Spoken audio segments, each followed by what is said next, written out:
I drove 14 hours to hold my granddaughter for the first time. In the maternity ward, my son-in-law looked me in the eyes and said quietly, "Old man, my wife only wants to see her real family. You're nobody to us, loser." I turned around and left. 2 days later, I got a call.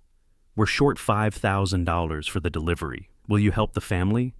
I took a deep breath and replied, "Before we continue, please subscribe to the channel and let us know where you were listening in the comments." I stood in the waiting area of Providence Portland Medical Center, my legs aching from 14 hours behind the wheel, and watched my son-in-law Nathaniel Torres walk toward me with the kind of expression you'd give a door-to-door salesman. Not the face you show someone who just drove through the night to meet their first grandchild. The fluorescent lights hummed overhead, washing everything in that particular hospital pallor. I'd been standing there maybe 3 minutes, long enough to notice the coffee stains on the waiting room carpet and spot the celebration happening through the doorway behind Nate. Balloons, laughter, people I didn't recognize holding what I assumed was my granddaughter. "Nate," I said, forcing brightness into my voice. "I got here as fast as I could. How's Goldie, the baby?" "They're fine, both stable." His tone could have frosted the windows. "Thank goodness. Can I see them? I've been driving since..." Like I said, this isn't a good time. The words hung between us like a slap I hadn't seen coming. Behind him, through that doorway to the maternity ward, I could see them more clearly. Nate's parents, a well-dressed couple in their 60s. A younger woman who had to be his sister from Seattle. They were passing the baby between them, cooing and taking photos. Nobody was looking for me. It had been Saturday evening when my daughter Goldie called. Her voice had that tight, panicked quality I remembered from when she was 7. "Dad, I'm in early labor. They're taking me to Providence." I'd grabbed my keys before she finished the sentence, threw some clothes in a duffel bag. You don't miss your first grandchild. You just don't. The drive from Santa Fe to Portland blurred into a string of gas stations and terrible coffee. 14 hours of pushing through exhaustion on Interstate 25 North, then cutting west on 84. Watching the landscape shift from high desert to pine forest to wet Oregon green. I'd stopped only when the gas gauge demanded it, choking down truck stop coffee that tasted like burnt tires, my mind running through what I'd say when I got there, how I'd hold that baby, what Goldie's face would look like when she saw me walk through the door.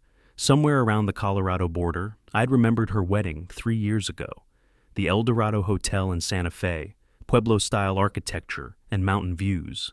I'd walked her down that aisle in my best suit, paid for the whole affair, $45,000 for 300 guests, an open bar, and a band that played until 2 in the morning. Nate had seemed charming then, ambitious in that aggressive way young tech guys are.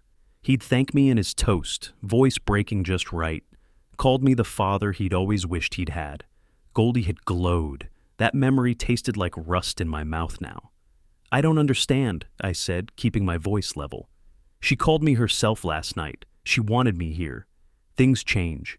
Nate shifted his weight, positioning himself more deliberately between me and the corridor, like a bouncer. "She's overwhelmed. My parents are with her. My sister flew in from Seattle. I'm her father." The pause stretched out. Nate's eyes met mine, cold as January in the Sangre de Cristo Mountains. "Are you?" 2 words, a question that wasn't really a question. I felt something shift in my chest, something solid becoming brittle. I'd noticed the flower arrangement on the side table while we'd been talking. $200 worth of roses and lilies from Canyon Road Florist, the best in Santa Fe. I'd called them from a rest stop in Colorado around midnight, made sure they'd arrive before I did. The card sat unopened beside the vase, still in its little envelope. "Those are the ones I ordered," I said, nodding toward them. Did Goldie see them?" Nate barely glanced over. "We've been a little busy for flower arrangements." In my right pocket, the small gift box felt like it was burning through the fabric. My grandmother's silver rattle, an antique from 1889. Intricate engravings of roses and vines, tarnished but beautiful. I'd kept it safe for 36 years, wrapped in tissue paper in my desk drawer, waiting for this exact moment. That morning in the hospital parking lot, I'd checked my appearance in the rearview mirror, bloodshot eyes, stubble, wrinkled shirt, and tried to make myself presentable. Practiced smiling. Grabbed the box from the glove compartment where I'd been keeping it for the last month. I'd walked through those corridors rehearsing my lines. how I'd tell her about the rattle's history, about my grandmother who'd come west in a covered wagon, about holding Goldie for the first time 36 years ago, and feeling the weight of love and responsibility. I'd expected to feel that again today. Expected to see Goldie's tired, happy face and hand her this piece of family history. Instead, I was getting this. Nate stepped closer. The smell of expensive cologne hit me, something woody and aggressive. His voice dropped to a harsh whisper, low enough that the nurse at the station 30 feet away wouldn't hear. "Listen, old man." My jaw clenched. The gift box crumpled slightly in my fist, the cardboard giving way. I waited for whatever was coming, though some part of me already knew. You don't get to be 64 without learning to read the air before a storm breaks. 2 years ago, I'd wired $60,000 for their house down payment. Lohe District in Portland, one of those up-and-coming neighborhoods where young professionals renovate craftsman houses. Goldie had cried on the video call when the wire cleared, happy tears streaming down her face. "Dad, you made our dream possible." She'd turned the phone to show me the house, the little yard, the front porch. I'd felt proud then, useful, needed. Looking at Nate's face now, at the cold calculation in his eyes, I wondered what dream I'd actually been funding. His lips moved, forming words that would change everything. "Listen, old man, today my wife wants to see her real family only. My parents are here. My sister flew in from Seattle. This is our moment." Nate's voice stayed low, venomous, like he was sharing a secret meant to cut bone deep. He paused, making sure I understood, then went quieter still. "You're nobody to us, you failure. Goldie doesn't need a father constantly calling and whining about being lonely. She needs a normal, successful family. Do everyone a favor and disappear. Nobody. Failure." The words landed like punches, but I didn't flinch. I looked at him for a long moment, really looked at him, and saw something I'd been too generous to notice before. Desperation. Shame dressed up as cruelty. A man drowning and pushing down anyone who might save him. "I see," I said. I set the crushed gift box on the table next to the unopened flowers. $200 of roses, 136 years of family history in a silver rattle, both rejected before they were even acknowledged. I turned and walked out without another word. The corridors seemed longer leaving than arriving. I passed a young father holding a balloon bouquet shaped like a stork, a grandmother cooing at a newborn through a nursery window. Happy people doing happy things, while my chest felt like something had been scooped out of it. My Subaru Outback sat in the parking lot where I'd left it, still covered in road dust from the journey. I climbed in and sat there, hands on the steering wheel, shaking with something that wasn't quite rage yet, more like the moment before a thunderstorm when the air goes electric and still. I pulled out my phone. No messages from Goldie herself. Nothing. Just the memory of last night's panicked call. And now I wondered who'd actually been doing the talking. Had Nate coached her? Stood over her shoulder feeding her lines? My thumb hovered over her contact. One call. That's all it would take to hear her voice, to understand if she knew what her husband had just said to me, if she'd agreed with it. I locked the phone instead. Not yet, not like this. The smart move was to drive home, but I'd been up for almost 24 hours and my hands wouldn't stop trembling. I pulled up a motel search. Red Lion on 82nd Avenue, $49 a night. I could afford better, but somehow the shabby practicality of it felt right. The room smelled like old carpet and someone else's cigarette smoke, but it had a desk and decent Wi-Fi. I paid cash at the check-in, not wanting this on a credit card statement, already thinking about paper trails, about separation. I ordered room service, a burger that came cold and limp. It sat untouched while I pulled up my banking app and started scrolling. 3 years of transaction history staring back at me. Wedding, $45,000. House down payment, $60,000. Monthly transfers, $500 to $800 each time. Just a little short on utilities, Dad. Property taxes higher than expected. Medical bills from Goldie's specialist appointments. 18 months of that. Maybe $29,000 total, maybe more. The numbers felt obscene now. Not because of the amounts, though. My retirement savings had taken a beating, but because of what Nate had called me while standing on the foundation of my generosity. Nobody. Failure? I called my bank's 24-hour line. "How can I help you this evening, Mr. Gray? I need information about automatic transfers on my accounts. and authorized users on account ending in 4782. Of course, I show 2 authorized users. Would you like to review that access? Goldie? I'd added her years ago for emergencies. She'd never abused it until Nate entered the picture. Not yet, I said. Just confirm I can revoke it any time? Absolutely. Account holder maintains full control. Good to know. Thank you. I hung up and stared at the screen. One more call to make before sleep claimed me. Garrett, it's Ollie Gray. I know it's late. I'm in Portland and I need some advice. Not tonight, but soon. My neighbor Garrett Morrison answered on the 3rd ring, his voice blurred with sleep and concern. We played chess most Thursdays on his portal, drank decent bourbon, talked about nothing important. Ollie, you sound strange. Everything okay? It will be, I said, surprising myself with how much I meant it. I'll call you when I'm back in Santa Fe. Just needed to hear a friendly voice. I ended the call and sat on the edge of the bed, staring at my phone's glowing screen. Bank statements, transfer records, saved text messages asking for money. I'd documented everything without quite knowing why. At my own father's funeral, when I was 40, the priest had talked about showing up, being there for family, always showing up. I'd built my whole life around that lesson. Showed up for Goldie's school plays, her college graduation, her wedding. Showed up today after driving through the night. And they'd locked the door in my face. Maybe my father's wisdom had been incomplete. Maybe showing up wasn't enough when nobody wanted you there. I opened the Notes app on my phone and typed 3 words. Nobody, failure, disappeared. Then I added one more line beneath them. We'll see about that. My face in the mirror above the desk looked tired, but not broken. Angry, but not desperate. I'd been called worse things than a failure in my 64 years. The difference was, this time it came from people I'd loved and supported and believed in. That made it unforgivable, but it also made it fixable. Justice, not revenge. There was a difference, and I'd make sure they understood it. I set an alarm for 7, turned off the light, and closed my eyes. Tomorrow I'd drive home to Santa Fe, and then the real work would begin. The motel clerk barely looked up when I checked out Monday morning at dawn. I paid cash, left no forwarding information, and walked to my Subaru in the parking lot. Before starting the engine, I turned northeast, toward where the hospital stood, maybe 5 miles away. Then, I deliberately faced my car south and pulled out. That symbolic turning felt like shedding skin. The drive back to Santa Fe stretched before me. 14 hours of Interstate 84 bleeding into I-25. The same miles I'd covered in desperate hope now traveled in cold calculation. I activated my bank's automated phone system hands-free and spent the first 3 hours navigating menus, reviewing every account, every authorized user, every automatic payment.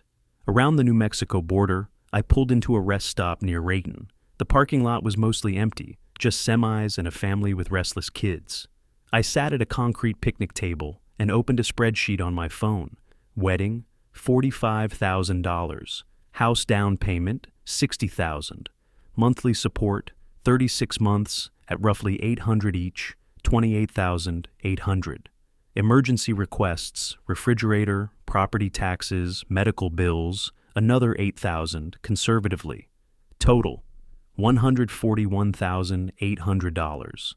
The number sat there on my screen, neat and damning. I reached Santa Fe late afternoon. My adobe house on Canyon Road looked the same, territorial style, exposed vigas, mountain views. But it felt different now. Not a home waiting for family visits. Headquarters. I spread documents across my dining table, bank statements, investment portfolios, insurance policies. Then I went to my study and unlocked the cabinet behind my Philately catalogs. The folder I pulled out was weathered leather, cracked at the corners. Inside, authentication certificates, purchase receipts from the 80s and 90s, and a 2019 insurance appraisal, my pre-Columbian pieces, the Tau Society paintings, 2 Fritz shoulders, 1 R.C. Gorman. Total appraised value, $4.2 million. My family had no idea. I downplayed my art dealer past, let them think I'd been mid-level management. Nothing special. They'd never asked to see the collection, never wondered how a retired guy afforded a house on Canyon Road. I photographed every document, uploaded them to encrypted cloud storage, then sat at my computer for what felt like surgery. Charles Schwab, Fidelity, State Farm, Bank of America, every account where Goldie Gray Torres appeared as beneficiary or authorized user. I clicked through screens methodically, canceled automatic transfers, removed authorized access to the $12,000 credit line, changed beneficiary designations to Estate of Oliver Gray or Trust for Amelia Torres to be established. Each click generated a confirmation email. I saved them all in a folder titled February 2025. The process took 90 minutes. When I finished, the legal and financial connections to my daughter were severed. Only biology remained. Around 7, I walked 3 houses down to my neighbor Garrett Morrison's place. We had standing Monday chess games. This would look routine. Garrett answered in his usual cardigan, holding a tumbler of Macallan 18. Ollie, right on time, though you look like you drove through a dust storm. Drove to Portland and back, I said, following him to his study. Granddaughter was born. Congratulations! So why do you look like you attended a funeral instead? I moved a pawn. Turns out I wasn't on the guest list. My son-in-law Nathaniel informed me I'm nobody to them.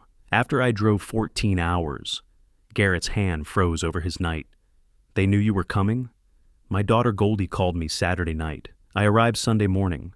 Nate met me in the lobby and explained I wasn't real family. Garrett set the night down hard. You know, Oregon has interesting case law on this. Elder abuse isn't just physical, emotional, and financial exploitation count. Patterson versus Patterson, 2018. Adult daughter isolated father from grandchildren after years of financial support. Court ruled it demonstrated exploitation. I captured one of his pawns. Exploitation how? Taking money while denying relationship. Using someone as a wallet while rejecting them as family. Courts take that seriously, especially regarding inheritance and grandparent access. He leaned back. Oregon Revised Statutes 114.035 specifically allows disinheritance when there's documented abuse or abandonment. Works both ways. Both ways meaning, children can be disinherited for abusing parents, and grandparent rights are strong in Oregon with proof of prior relationship and support. You kept records, right? Every transaction, every transfer, 3 years. Smart man. Garrett moved his bishop. That's evidence of established relationship. Makes denial of access harder to justify. We played in comfortable silence. I lost deliberately, kept Garrett's mood expansive. When he walked me to the door later, he paused. You know what the real leverage is? People make assumptions. Your son-in-law assumes you're just a retired nobody with maybe a pension. They have no idea about your art dealing days, do they? I never discussed it much. Ancient history. Ancient history worth millions tends to become very current when estate planning enters the picture. He gripped my shoulder. Don't let them make you feel small. You're not the failure in this scenario. Walking home under the Canyon Road streetlights, I felt something I hadn't in days. Not quite peace, but purpose. Clean, cold, focused purpose. Back in my study, I opened that spreadsheet again and added Monday, February 16th. Financial ties severed. Beneficiaries changed. Automatic payments canceled. Legal framework understood. Leverage identified. Then I sat in my leather chair, looked at my Fritz shoulder painting, Indian with a beer can, worth $240,000 now, purchased in 1987 for $28, and permitted myself a small smile. The real value isn't what people see on the surface. It's what you recognize that others miss. They'd completely missed mine.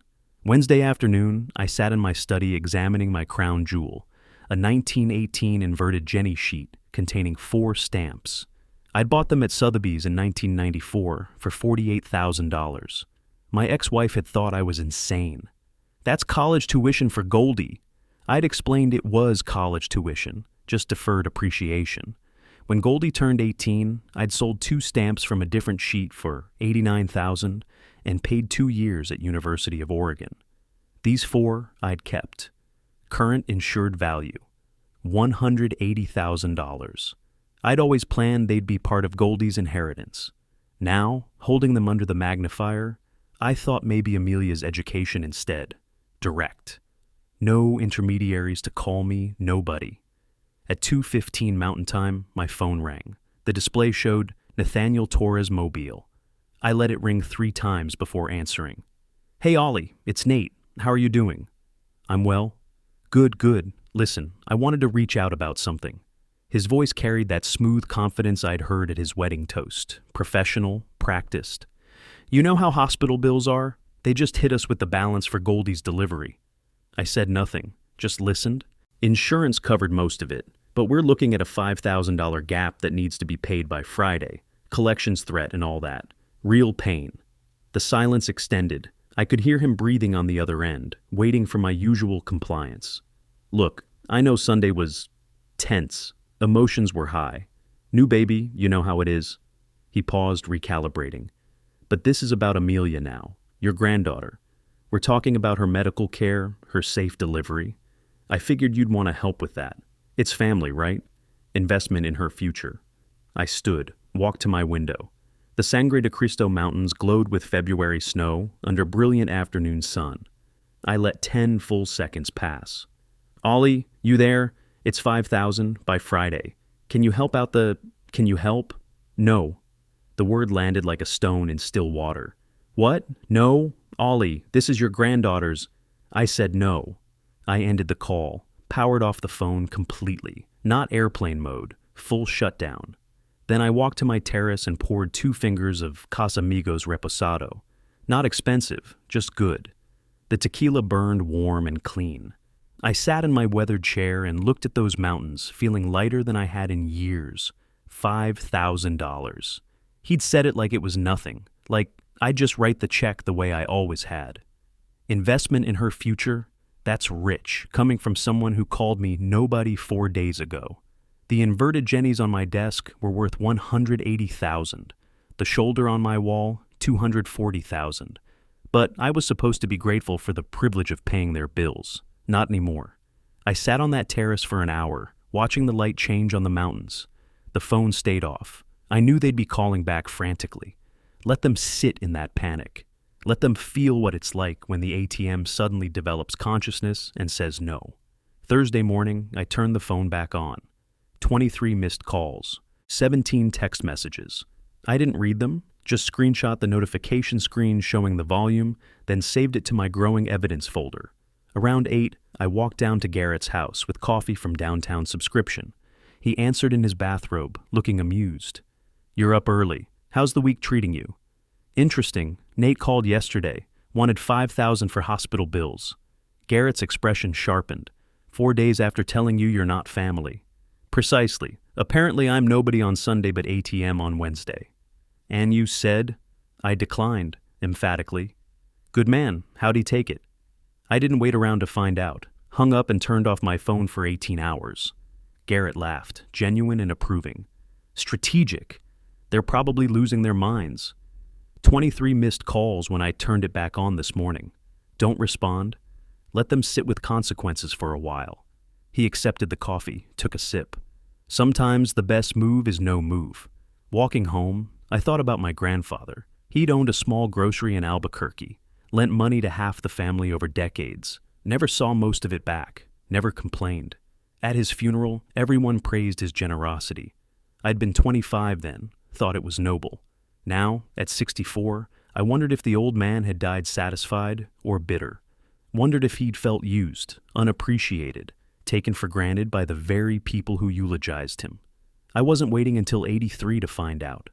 Back in my study, I opened my campaign log. That's what I'd started calling the spreadsheet. Added a new entry.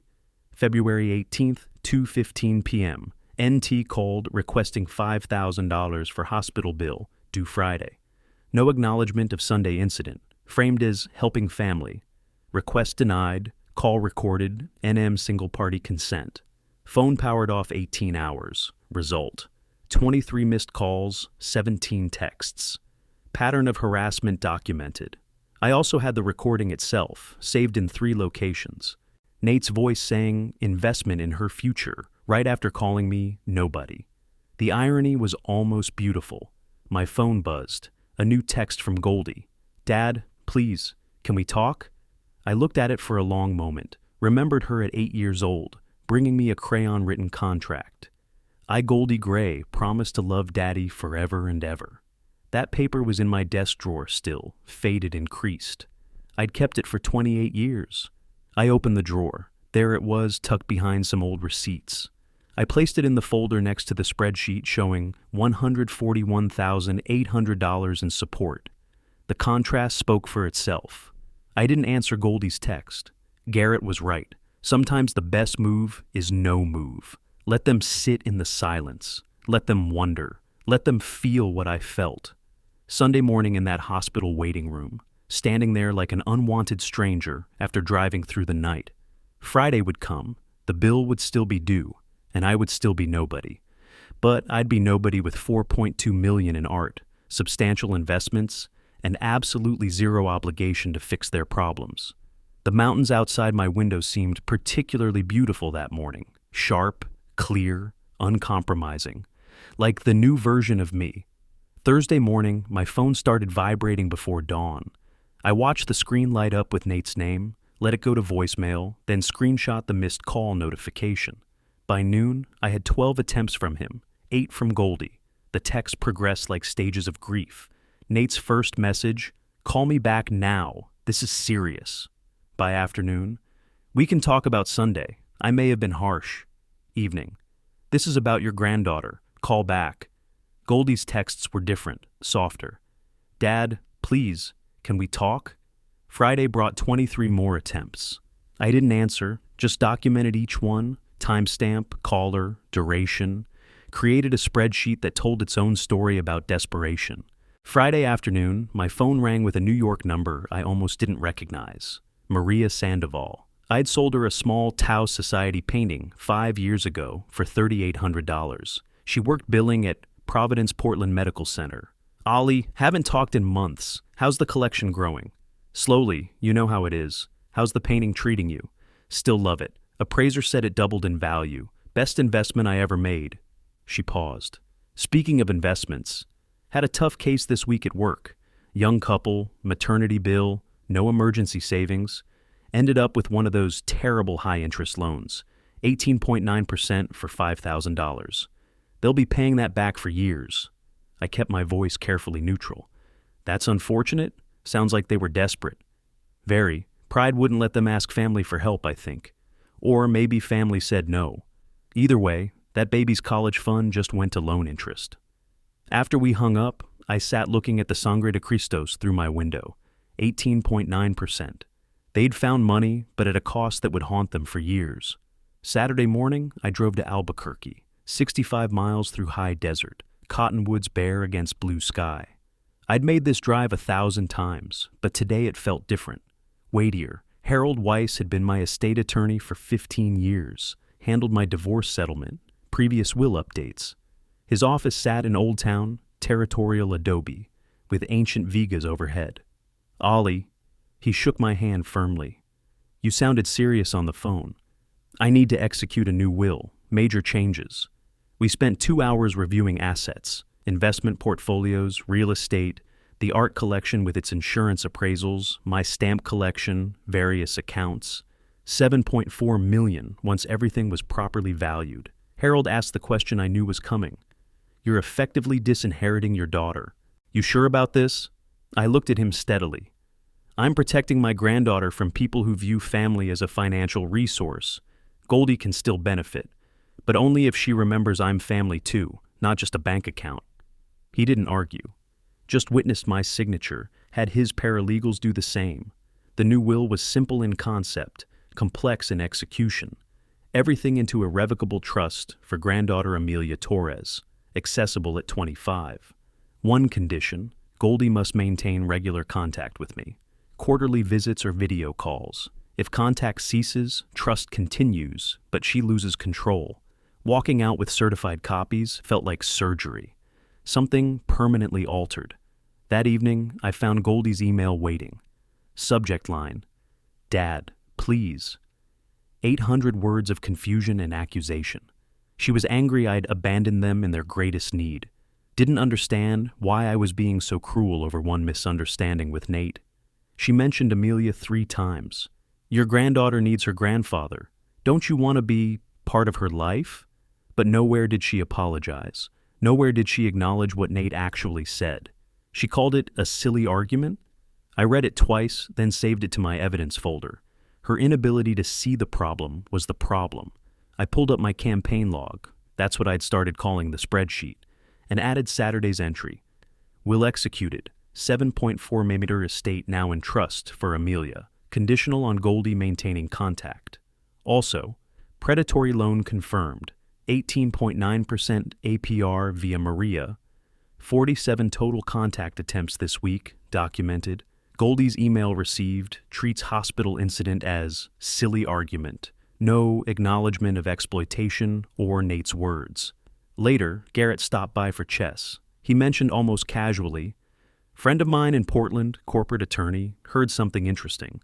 Local tech startup marketing director, didn't catch name, apparently borrowed against his 401k recently. Risky move. How risky? You can borrow 50% of vested balance, max $50,000. But if you leave the job, voluntarily or not, full amount becomes taxable distribution. Penalties and taxes could be 35 to 40%. I did the math. If Nate borrowed $40,000 and lost his job, he'd owe $14,000 to $16,000 to the IRS immediately, combined with their existing debt. Is that what I want? I asked quietly. For them to go bankrupt? Garrett studied me. Wrong question. Right question is, do you want to prevent their natural consequences? They built this themselves. You're not obligated to keep it from falling. That night on my terrace, I thought about Garrett's words, about Flossie's upcoming call that would change everything again, about the will in my safe, the evidence folder on my laptop, the 47 missed calls.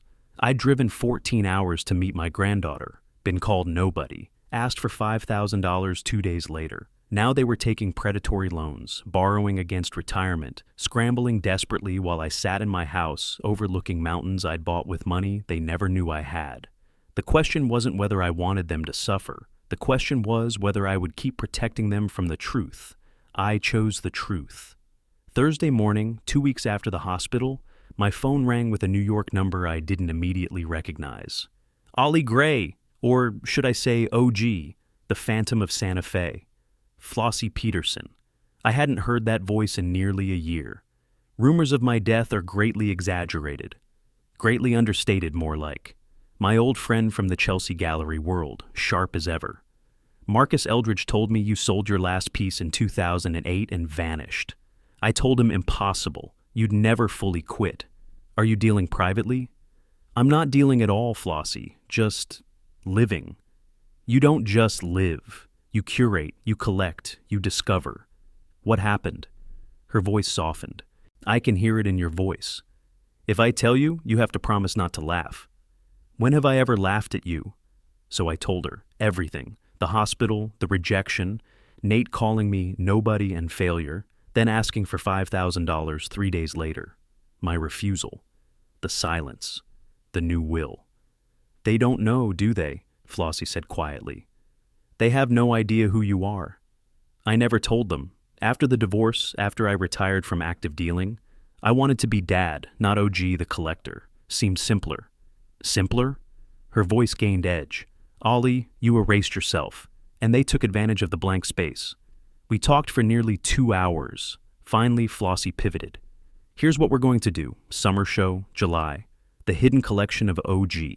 6 pieces, your choice. I'll handle promotion, press release, ART news feature, maybe get Christie's to send someone. Flossie, I don't need the money. This isn't about money. This is about visibility, reminding the world you're significant. She paused. Where did hiding get you? I thought about that hospital hallway. Called nobody.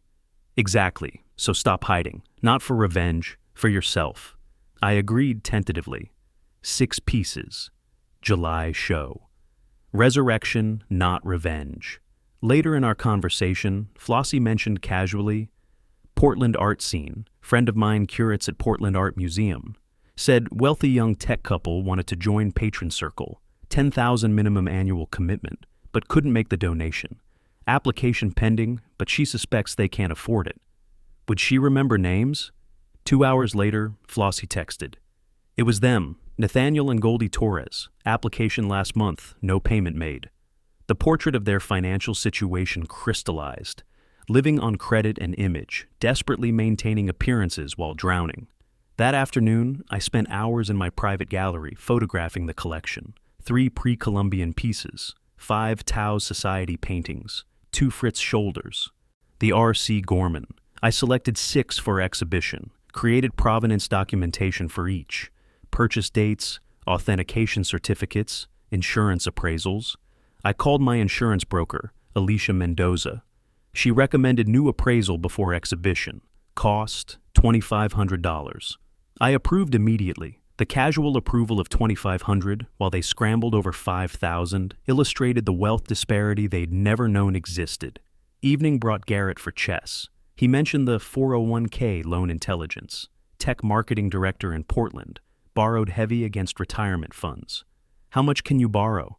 50% of vested balance, max $50,000. But if you leave the job, full amount becomes taxable distribution. Could be 35, 40%. If Nate borrowed $40,000 and lost his job, that was $14,000 to $16,000 in immediate taxes. A bomb waiting to detonate. Do I want them bankrupt? I asked. Garrett looked at me thoughtfully. Do you want to prevent their natural consequences? They built this house of cards themselves. Later, alone on my terrace watching sunset, paint the mountains gold and purple, I thought about choices.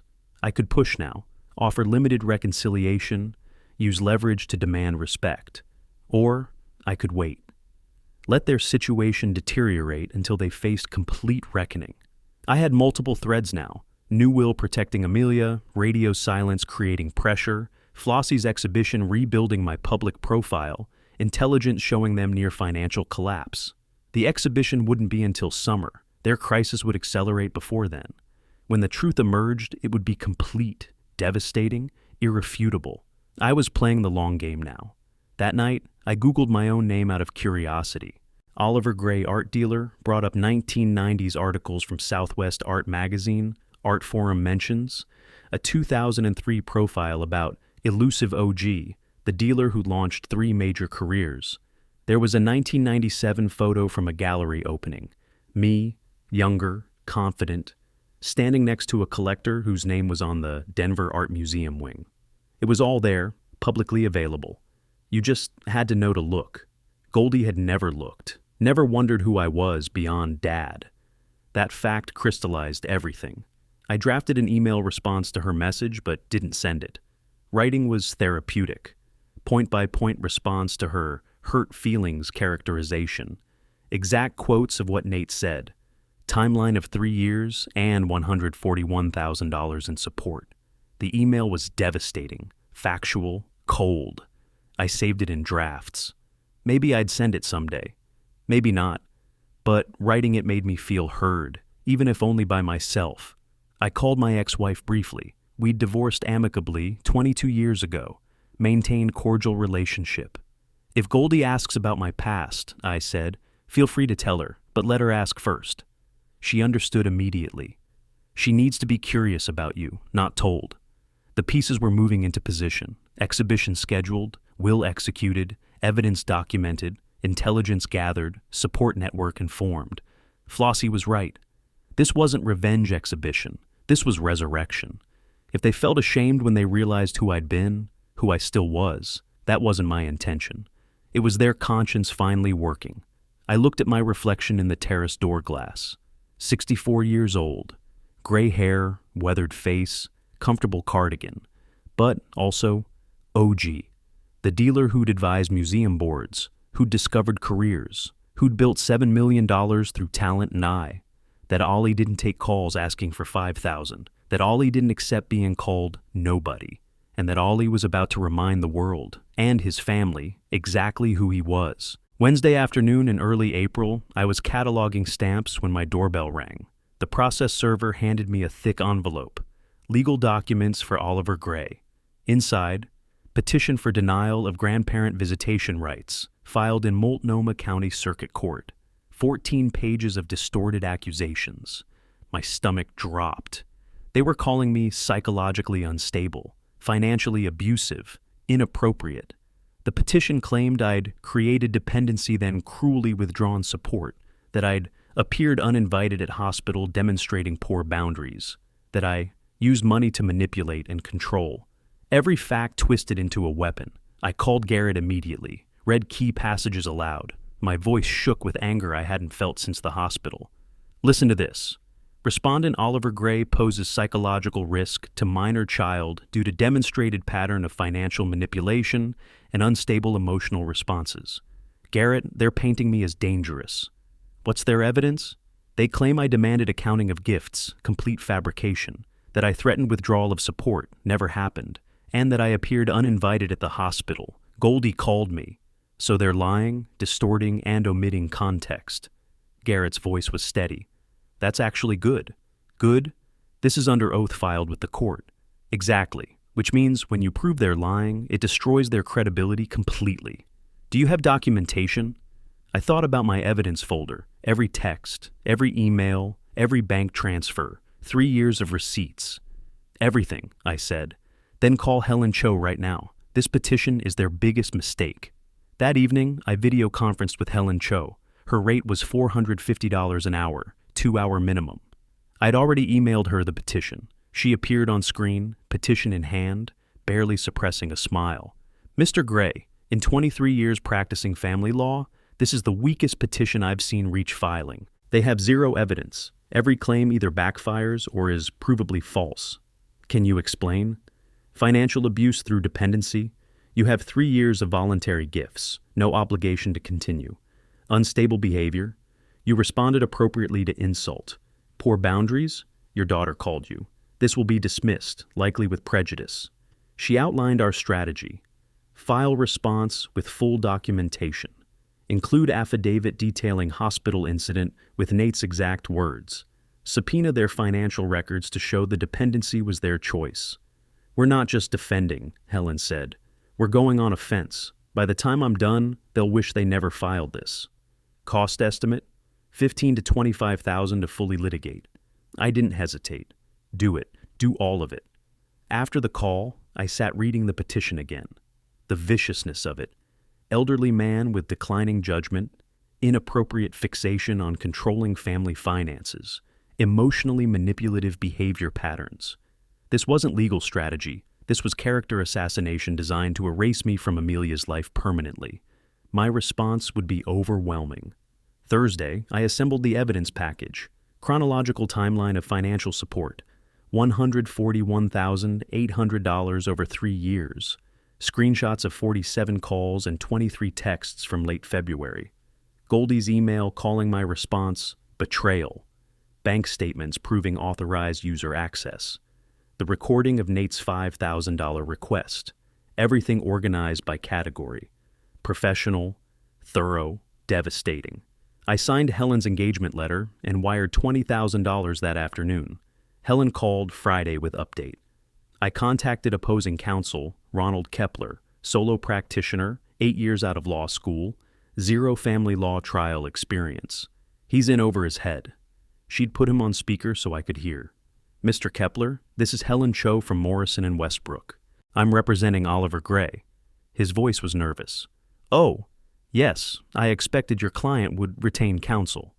I've reviewed your petition. Before we proceed, I wanted to extend professional courtesy by outlining the deficiencies, so you might advise your clients appropriately. Okay. You allege financial abuse through dependency creation. My client has 3 years of documented voluntary gifts totaling $141,000. No contracts, no obligations, no conditions. Stopping voluntary gifts isn't abuse, it's a right. But the sudden withdrawal was in response to your client, Mr. Torres, calling mine nobody and failure at the hospital. We have witnesses. She paused. Mr. Kepler, I'm filing a response that will include motion for sanctions under ORS 21-5 for pursuing frivolous claim. Your clients will end up with less than if they'd never filed. I suggest you explain this before we go further. I'll discuss it with my clients. Please do. My response will be filed Monday. You have until then to withdraw. After she hung up, Helen said, he'll advise them to withdraw. Whether they listen is another matter. Thursday evening, I walked to Garrett's house. We didn't play chess, just talked. How are you really doing? He asked. Furious, I admitted. I've been patient, measured, fair. And they respond by legally painting me as a predator grandfather. What else? Hurt. Even after everything, part of me hoped, I don't know, that they'd realize, apologize. But this petition is scorched earth. They want me erased. Is that what's shaking you? I paused for a long time. What's shaking me is wondering if I caused this. If I'd just been smaller, quieter, kept giving money and swallowed the insult, would Amelia have her grandfather? Garrett's voice was firm. No, their exploitation cost her that. You taught them consequences exist. That's not pride. That's self-respect. Amelia will benefit from having a grandfather who models boundaries, not one who models being a doormat. You're sure? I'm sure. And Ollie, you're going to win this. Not just legally, morally. You're on the right side. Doesn't always feel like it. That's how you know you're a good person. Bad people always feel justified. He poured Macallan. We toasted to truth. But my hand shook holding the glass. This had hit harder than I was admitting. Helen filed our response Monday morning. Comprehensive, documented, devastating. Counter-petition for court-ordered grandparent visitation with enforceable schedule. Motion for sanctions. Court date set for June. But we both knew it wouldn't get that far. I'd spent 6 weeks preparing for exactly this moment. Every screenshot, every receipt, every careful documentation, all of it now assembled into legal weapon. Nate had brought a knife to a gunfight, and Helen Cho was about to make him very aware of that fact. Late April, Helen called with news. Your son-in-law lost his job, startup layoffs, 30% reduction. I sat down. How does that affect the case? Makes his petition weaker. He's unemployed, struggling, claiming you're the unstable one. But practically, his 401k loan just became taxable distribution. $14,000 to $16,000 in penalties and taxes he can't pay. They're finished financially. I didn't want him to lose his job. You didn't cause the layoffs, but the timing is fortunate for your case. What about Amelia? That's the right question. Helen paused. If they lose housing, you might want to consider options. I called Harold Weiss that afternoon. I need to add emergency housing provision to Amelia's trust. If my granddaughter faces homelessness due to her parents' financial failure, the trust can distribute funds to secure her housing directly. The amendment cost $800. I signed immediately. I would protect the child without enabling the adults. Early May brought another development. Helen forwarded me a link. Portland Tribune article titled, Tech Executive Files Questionable Lawsuit Against Elderly Father. No names mentioned, but the details were specific. The reporter framed it as litigation abuse in family court. Within 48 hours, it was shared on LinkedIn, Reddit, tech industry Slack channels. Nate's professional reputation was destroyed. I gave the reporter background, off record, Helen admitted. He ran with it because it's newsworthy. Your name stayed out. Thank you. I don't need publicity, just consequences. They're getting consequences. Trust me. Mid-May, the mortgage crisis arrived. Helen reported they'd missed 3 payments. Wells Fargo issued notice of default, began foreclosure proceedings. The notice was posted on their door, public record, neighborhood humiliation. When I talked to Garrett that evening over chess, I was honest about my confusion. Part of me thinks that's what happens when you bite the hand that feeds you. Another part thinks about Goldie and the baby, with bills they can't pay. The baby you haven't been allowed to meet because your son-in-law claimed you're dangerous? Point taken. You set up housing protection in the trust. You're doing more than required. You can't save people from consequences they've earned. You can only decide if you'll stand with them after they learn. And if they don't learn, then you've protected your boundaries and your granddaughter. That's enough. Maria Sandoval called with Portland gossip. Your son-in-law is a cautionary tale. The LinkedIn comments are brutal. Someone made a meme, when you sue your father-in-law but lose your job first. That's harsh. Maybe. But calling a 64-year-old man who gave you over $100,000 a nobody was also harsh. Karma isn't gentle. I didn't want this for him. And you got respect. But listen, your daughter is asking questions. I saw her Googling something about Santa Fe art dealers. I think she's realizing who you are. Her mother probably told her. About time. Maybe this disaster is what needed to happen. Strip away pretense so real relationship can start. Mid-May brought a call from Sharon, my ex-wife and Goldie's mother. Ollie, it's about Goldie. Is she okay? Physically fine, emotionally disaster. Nate lost his job, they're in foreclosure, and she just discovered they're over $600,000 in debt. How did she not know? He hit it. Classic financial abuse through control. She's devastated. What can I do? Nothing right now, but Ollie, I told her to Google your art dealer past. She needed to know you're not who Nate said you were. I didn't hide my past to deceive. I know, but humility read as weakness to Nate, and he exploited it. Goldie needs to see you clearly. Maybe then she'll understand what they threw away. Will she call me? Eventually. Give her time. She's proud like you. She needs to come to it herself. Thank you, Sharon, for being fair to me through all this. You were a good husband once. You're a good father still. Late May, Helen called with strategy update. Kepler contacted me, asked if you'd consider settling. I told him the only settlement you'd accept is withdrawal plus enforceable visitation agreement. He said his clients are going through difficult time and might be open to discussion. Translation, they know they're losing. Correct. I suggested mediation instead of court, scheduled second Friday in June. Meantime, Nate's job search has been unsuccessful. Portland tech community is tight. Plus hiring managers Google and find the Tribune article. He's radioactive professionally. I feel like I should feel worse about this than I do. You feel ambivalent because the situation is complex. He caused this through arrogance and bad decisions. But consequences are painful to watch, especially knowing your daughter and granddaughter are in the blast radius. At mediation, what's the goal? Legal goal, enforceable visitation. Personal goal, that's your call. Do you want financial reconciliation? Never again, not unless something fundamental changes. I want access to Amelia, authentic relationship with Goldie if she's capable. Then that's what we negotiate, and with their situation, we have all the leverage. That doesn't feel like victory. That feels like watching someone drown. Maybe, but you didn't push them in the water. You just stopped diving in to save them every time they jumped. That evening, I sat on my terrace watching sunset paint, the mountains purple and gold. In 4 weeks, I'd returned to Portland for mediation, first time since the hospital in February. Everything had changed since then.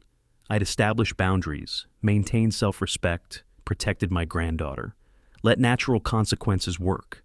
The legal battle was nearly won, but the personal question remained. Could I forgive Goldie if she asked? Could we rebuild something real? I didn't have those answers yet, but I knew this. I wouldn't compromise my boundaries for the illusion of peace, not anymore. The mountains stood sharp and clear in the fading light, uncompromising, beautiful, like the new version of me. The mediation room at Multnomah County Courthouse had long windows overlooking downtown Portland. Second Friday in June, 4 months since I'd been in this city. Nate arrived 15 minutes late, tried to sit at the head of the table. The mediator, Susan Brennan, shut that down immediately. Mr. Torres, I'll direct the conversation. Please sit there. He deflated. Goldie sat far from both of us, wouldn't meet my eyes. She looked exhausted. Helen opened her folder after 20 minutes of Nate's bluster about protecting his daughter from unstable influences. First document, timeline of financial support. $141,800 over 3 years. Every transaction documented. Nate tried interrupting. Helen cut him off. Show me one email, one text, one recording where Mr. Gray demanded anything. Silence. Next came the screenshots. 47 calls, 23 texts, 8 emails, all from them after I'd stopped giving money. Their desperation, documented. Then the recording of Nate's $5,000 request. Then Goldie's email calling my response, betrayal. Each document was a hammer blow. Helen placed the next pages carefully. Mr. Torres, did you send these messages to Mr. Gray? Screenshots of texts I'd barely glanced at back in April. Threats about denying me access to Amelia. Claims I was unfit. 10 messages, escalating. The mediator read them, looked at Nate with visible disdain. You threatened to deny Mr. Gray access to his granddaughter, then filed a petition claiming he was the unstable party? Nate stammered about stress.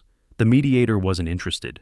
Then Helen paused, placed one final document face down on the table. Before we discuss visitation arrangements, there's one matter requiring clarification.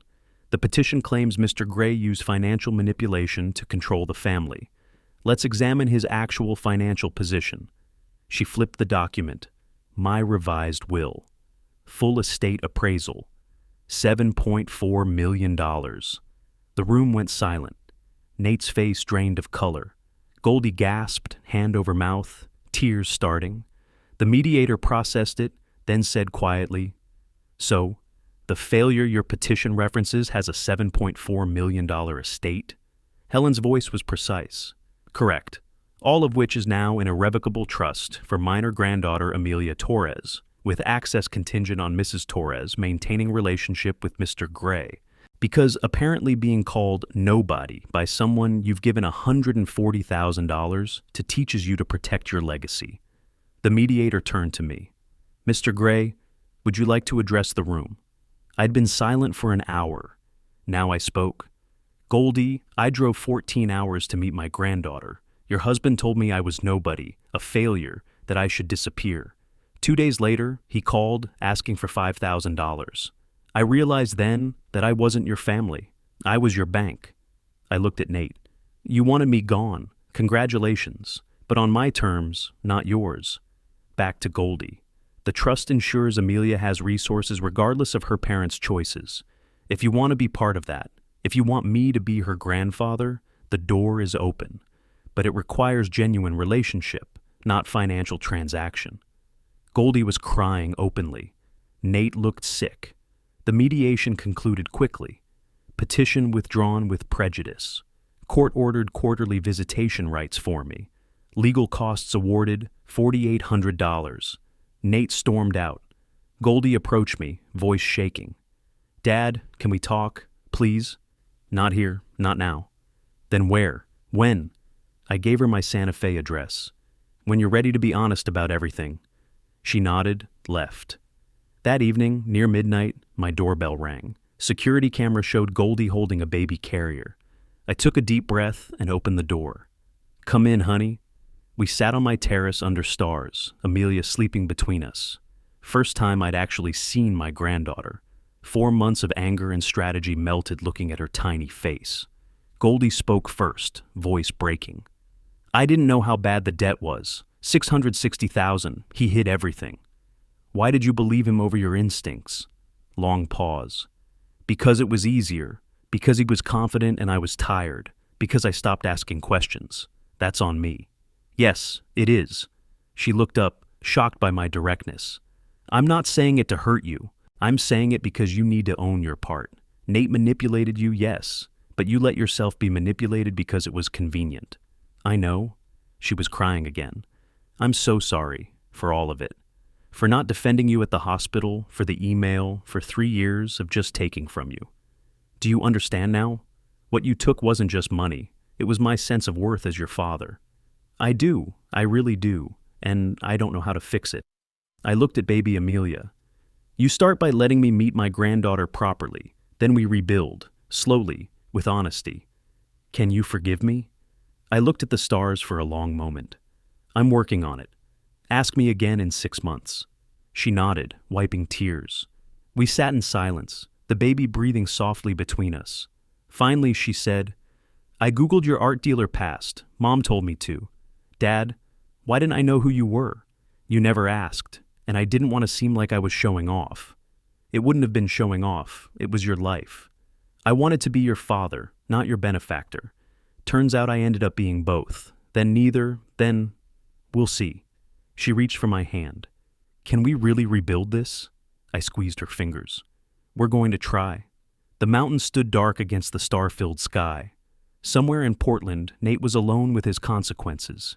Here in Santa Fe, my daughter and granddaughter were under my roof. Justice wasn't always about punishment. Sometimes it was just about people finally seeing the truth. 3 weeks later, Goldie filed for divorce and found an apartment in Santa Fe on West Alameda, $1,400 a month. I co-signed the lease, but didn't pay. She used her savings and started remote social media consulting work. "You're helping differently now," she said, while we assembled an IKEA crib. "Because you're asking differently." We established a routine. I visited Amelia Tuesday and Saturday afternoons, 2 hours each, Sunday dinners at my house. The conversations were tentative at first. We were relearning each other. Goldie talked about the divorce proceedings. Nate wasn't contesting custody, couldn't afford to fight. I shared about my art collection, my dealer days. She asked questions she'd never asked before. Why didn't you ever tell me this? You never asked, and I didn't want to seem like I was showing off. It wouldn't have been showing off. It was your life. Trust rebuilt incrementally, not through grand gestures, but through consistent, honest presence. Mid-August brought news from New York. The Hidden Collection of OG. Opened at Peterson Gallery in Chelsea. I didn't attend, stayed in Santa Fe with Goldie and Amelia instead. Flossie sent photos and reviews. Art News published a feature. The Return of OG, Southwest Art Dealer's Hidden Collection, revealed. 6 pieces displayed. Combined insured value, $1.8 million. Christie's expressed interest in future auction. I declined. This wasn't about money, it was about legacy. Garrett attended as my representative, video called me from the gallery. Packed house. Your pieces are stunning. 3 collectors asked if you're selling. I was holding Amelia while we talked. Tell them I'm flattered but not interested. They know. That's why they're impressed. You're not desperate guy liquidating assets. You're legitimate collector, showcasing legacy. Feels strange being OG again after 15 years. You were always OG. You just forgot for a while. He glanced at Goldie in the background. Your family helped you remember, not in the way they intended, but still. Tell Flossie the exhibition is perfect, and tell her I'm right where I need to be. Already did. She says congratulations, not for the exhibition, for choosing what matters. August 20th, Saturday afternoon. Goldie brought Amelia to my house and left her there for 3 hours while she ran errands. First time she'd trusted me alone with the baby. I held my 4-month-old granddaughter on the terrace, same view I'd contemplated for months during this journey. You know what, little one?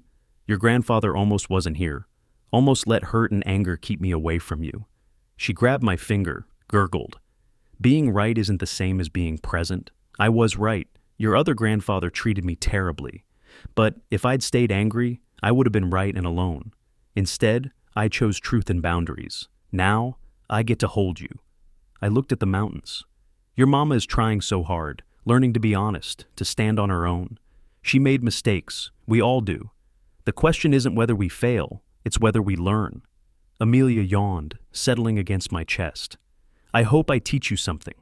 I hope you grow up knowing that love isn't the same as letting people use you. That family means honesty, not transaction. That dignity matters. She fell asleep. I whispered, "Welcome to the family, sweetheart. The real one." Goldie returned, found us napping together on the terrace love seat. Took a photo. Later printed and framed it with a note. "Thank you for not giving up on us."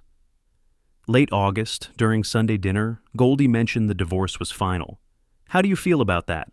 Relieved, sad, both. She set down her fork. Do you hate him? For what he did? I considered. No, I don't think about him enough to hate him.